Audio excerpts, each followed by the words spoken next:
Welcome to my 1,666 Awakening Wonders. I got that from Russell Brand. I kind of thought that was funny. But welcome to you guys. Thank you for joining me on this adventure of life. Life is an adventure. And don't we have some adventurous things going on in the news? I saw where that guy was trying to get the Pfizer CEO to answer him when he said, "Did you know that the vaccine would not actually stop transmission?" Or something like that. I think that's the question he was at, and the guy wouldn't answer. He asked him several times and he wouldn't answer. Finally, before he went into the big office, he said, "Have a good day."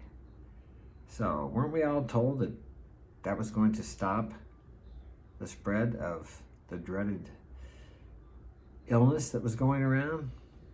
We were actually shamed into believing that if we didn't go along with the agenda, that we were bad.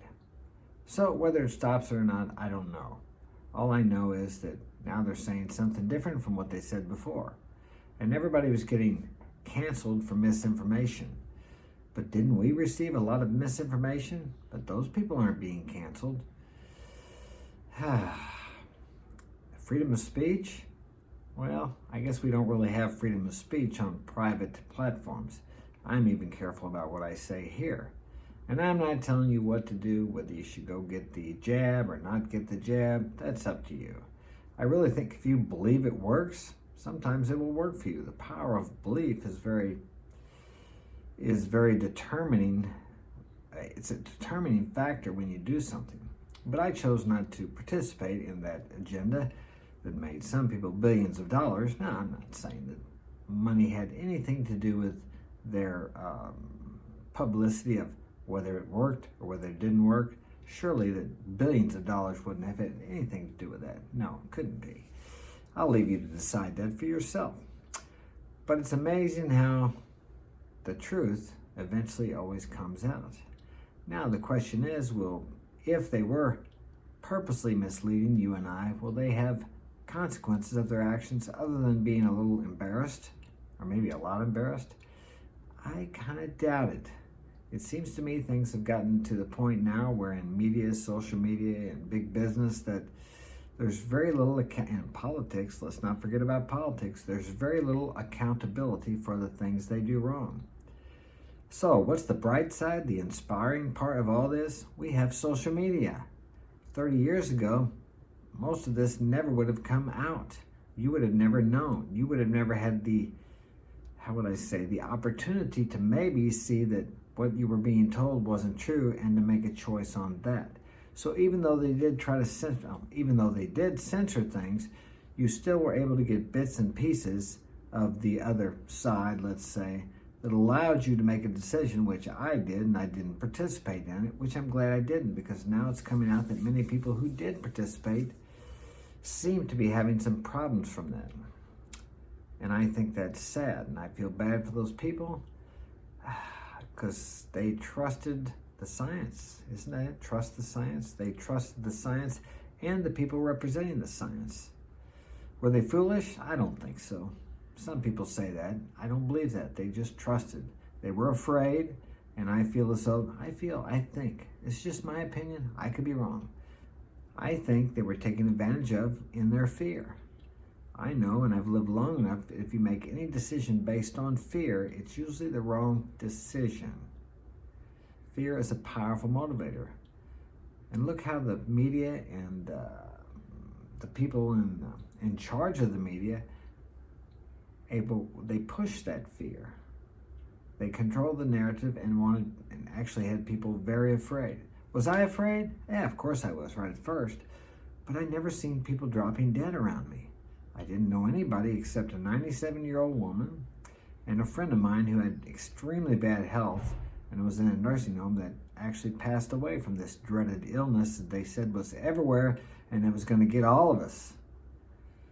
And I started seeing people that did get it, or I was told they got it. I guess none of us actually know unless we're a virologist, and we can actually do the studies ourselves. We just know what we were told. I've also heard some people say that the hospitals weren't overpacked and jammed up like they said they were. So I don't know, it's just what I heard. That's a rumor. That may not be true, But I don't know if it was true that they were overpacked, that they were so full they couldn't do anything. I'm not sure if that's true either. But I think the lesson most of us have learned from this is not to believe everything the media puts out there. Don't believe me. You don't have to believe me. What I'm telling you is to observe for yourself. Look around you. Do you see people laying on the street, coughing and bleeding from the mouth, taking their last breath? I didn't see anybody doing that. None at all. I did see people, like I said, who were told they had this dreaded illness and they got by just fine. So I decided to choose to believe what I saw in this case, not what someone was telling me, especially when that someone could have been, and I'm not saying they were, could have been motivated by profit. Is that the oldest motive? Profit? I'm not sure. So what can we learn from this? In the future, we need to be very careful about what we're believing and where it's coming from, what their motives might be. It's very sad because now many people don't trust the medical profession. And actually, I trusted them before. I mean, like I said, I've told you guys before, I took a tetanus booster here a while back, and I think it was a wise decision. I stuck a nail in my head. I was in an attic in an old house, and I've had the regular shots we got years ago. We only had 4. Now they give my children like 24 different shots. Now they say they're not mandatory, but if they don't take them, they can't go to public schools. I have to wonder if that doesn't have something to do with autism and some of these problems, attention deficit disorder and all these other variations of problems that kids have now. I don't know, and I'm not saying it does. Maybe it doesn't, but I wonder sometimes because there's side effects to all medications. And I'm not a doctor, I'm not a scientist. I'm just telling you what somebody said the other day, my anecdotal experience. I'm just telling you what I've learned in my 62 years of life. And let me tell you something about that. If you work at a place 20 years and I come in there, guess who's going to have the most knowledge and wisdom about that company, that factory, and that job? It's not going to be me, it's going to be you, because you have experience in that field. But what I have to offer you is my experience of life, what I've learned, what I've saw, what I've heard that wasn't true. People do the same things over and over and over again. Governments do the same things over and over and over again. If it works, corporations do the same things over and over and over again. If it works, and if it works well, they magnify it the next time. So I've seen this throughout my life. So that's what I'm sharing with you. It's my experience from what I've seen and the way things work in life. Now, you can take it or leave it. That's up to you. I'm just sharing it with you, and then you can take what I tell you and use it to make your own decisions. I just open up your minds for the possibilities that this could be the way things are. But hey, I could be wrong. I've been wrong many times in my life. But I want you to decide. I want you to take the information I give you, and you can decide whether it's true, false, or misinformation. Okay? Thanks for joining me again. I appreciate you guys. If you'd like to get my help personally, you can contact me at marksinspiration.com or marksinspirationalguidance@gmail.com. And I will share my experience, strength, and hope with you. Have a wonderful day.